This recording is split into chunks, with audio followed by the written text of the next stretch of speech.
Meron po tayong ginagawa ito. Ito is kwanto, matatakasaan nyo. Kaya ang dumi ng TV na to, saan nyo. So ito, sila na yung power supply niya. Putok-putok na yung mga resistor niya sa taas. So gawa na lang natin ng paraan to. So ikat natin yung mga chopper nung chopper. So ayan o. Ito yung B plus. Ito yung ground. Yung ground, huwag nyong kakat. Kasi ground sa lahat yan eh. Hanggang dito yan eh. B plus, kakat yan. Yung chopper na yan. Yung pan ng chopper. Tapos yung 26 volts sa vertical. Tapos yung 12 volts or 16 volt pwedeng ikabit dyan. Audio sound. Saka dyan sa mga system. Papunta rito sa system yan. Sa memory. So, yung memory naman yung nahanap lang yan, 4 volts to 5 volts. Dito yung kinukuha sa mga transistor na yan. Ayan. So, ngayon, gagawin natin, ito, may kinat ako. Ito yung galing yan dito yung sa China board. Yung sa mga gustong matuto ng mga cutting-cutting na yan, ng mga pag DIY, yung paggawa ng power supply, so buwang power supply nito. Itong board na to, itong ganitong IC, maski maganda pa yung board na to, hindi ko na ginagamit kasi sirain itong IC na to. Nababakyaban ako nito. Mas maganda yung malapad na IC, yung chroma niya. Sirain yan eh. Kaya ayan o. Yung kinat ko na siya. Ito na siya o. Papakita ko lang. Ayan. Ayan. Ganyan yan. Ayan o. Ito. Ayan yan. Dito yan. O. Yan yan. O. So, gagawin natin. Kukunin natin to. Nakat ko na siya. Ayan. Yan ang ilalagay natin ditong power supply. Ayan. May ikakat pa ako nito. Paliliitin ko pa to eh. Ayan o. Pause muna tayo. Ayan. Nakikita nyo. Malayo yata. Mahala na kayo. Malayo eh. Ayan. Ikakat ko pa yan. Paliliitin natin yung fan. Yung PCB. Yung board. So, cut pa more. Ito lang ginagamit kong cutter dyan. Live cutter. Ayan. Pagka medyo kalahati na sa PCB yung kwan, pwede nang baliin. Yung board. Tingnan natin. Okay. Bali na, di ba? Ayan o.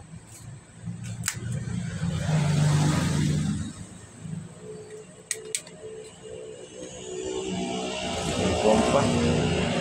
May jumper pang nakasabit. Alisin natin. Yun. Okay na. O. Biyak na. So, ikakabit naman natin dito yan sa mga voltahe nito. So, itong capacitor na to, ito dito, dapat makita mo.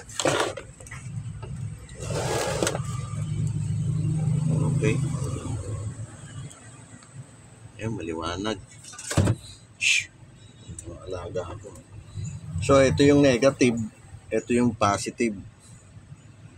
Tama ba? Teka. Oo, sige, tama. Ito yung negative. Ito yung positive. Okay, so lalagyan na natin wire. Parang magagamit yung AC cord din pa rin. Yung kompleto sa board dito. Yung kompletong board dito. Yung boom power cell. Ang magagamit natin yung primary galing sa AC. Galing dito. Dito yan o. Nakikita pa. Ayan o. AC input papunta rito sa loob.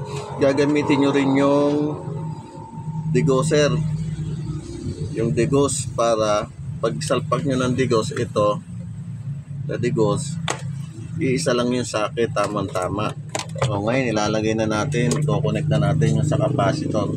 So bakit may jumper? Yung jumper na yan kanina yan. Dito ko ikakabit yan. Asa na ba yung negative, positive? So ito pala yung positive. Tingnan nga natin ulit. Tama ba? Okay, so kita naman na negative. Ito yung negative. So ayan. Tapos ito yung positive. Papunta yung dun sa paanong drive ng power supply yung transistor regulator. Yan. So ihinang ko na ngayon. Ulitin natin, huwag tayong magkakamali. So ito yung positive. Yung positive. O ito yung may pukol. Tiga pukol. Ihinang ko na uli yung positive. Yan.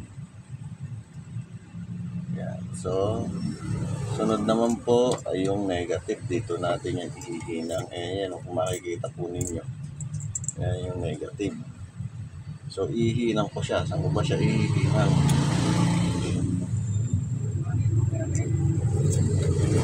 Yan. Kita ba? Hindi mo siya pwedeng ihinang dito sa heatsink. Pero pwede rin siguro natin ihinang sa heatsink kasi isa lang naman eh. Kaya lang mag-ground ka niyan pagka nakahawakan mo. So dito na lang natin ilagay sa totoong 1 gram. Kikis-kisin ngayon natin to. Yan. Ito kasi yung ground. Yan. Kung makikita nyo, kaya ko siya kiniskis. Kasi ito yung copper, malaki copper. O yan o. Pupunta yan dito. Kita po ba? Yan. Yan. So ayan ang pinaka-ground natin. Ayun. Wala na yatang lead. Patay na. Pupunta pa ako ng Sorsogon City para kukuha ng dibli na yun. Meron pala. Sorsogon. Hinaan na natin. Yan. Oh. Lagay ko na po yung ground mga ka-technician. Yan. So nalagay ko na yung ground. Sunod naman natin yung mga voltahe naman ng ito muna, ilagay muna natin tong ground dito. Kita ba to rito? Ayan, kita pala. Lalagay ko na yung ground dito. Nasaan na ba yung ground? Ito. Okay, ito yung ground. Ayan. Kasi ito yung capacitor, ito yung positive, ito yung diode. Ayan. Tapos ilalagay ko naman yung B+ naman ito, yung output nito papunta naman dito sa board na to. So dito ko na siya ihinang kasi hindi ko na siya padadaanin dito sa diode na to kasi may diode naman doon. Nagkakaproblema paano nangyari na rin sa akin yan. So kuha na natin yung copper o yan. Tapos yun, jumamper punta ron. Ito na. So ihinang naman natin siya dito. Yan.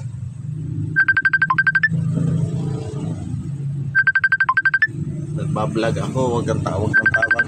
Asawa ko talaga, mahal na mahal ako eh. Tangin talaga. Tapos hihinang naman natin itong 26 volt papunta sa vertical IC. Yan.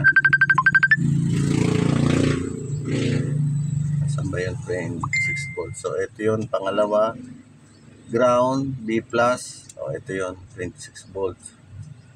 Susundan na natin yan sa pupunta yan. Teka, namali ako. Ito. Op, diba ng diode, ilalagay ko na rito yan. Okay. Hindi na. Nahinang na. Punta naman tayo sa 12 volts. Ito yan. Ito. Okay. Sana masundan. So ihinang ko na siya. Ayan. Lagi niyong ihinang sa panang capacitor kasi hindi tayo dumaan, wala kasi yung capacitor tong board na to. Tinapas ko na yung capacitor. Ay, testing na natin. Putok.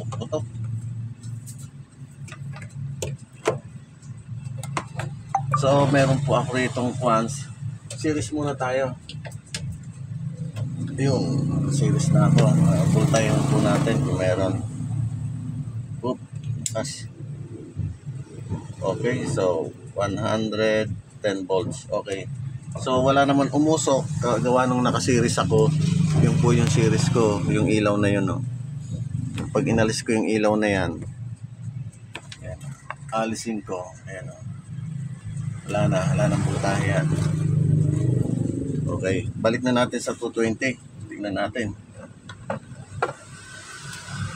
Yan.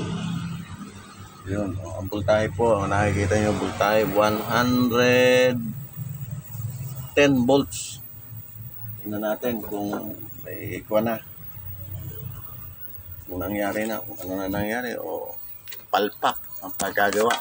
Kung may picture na. Ayun. Pumicture na siya.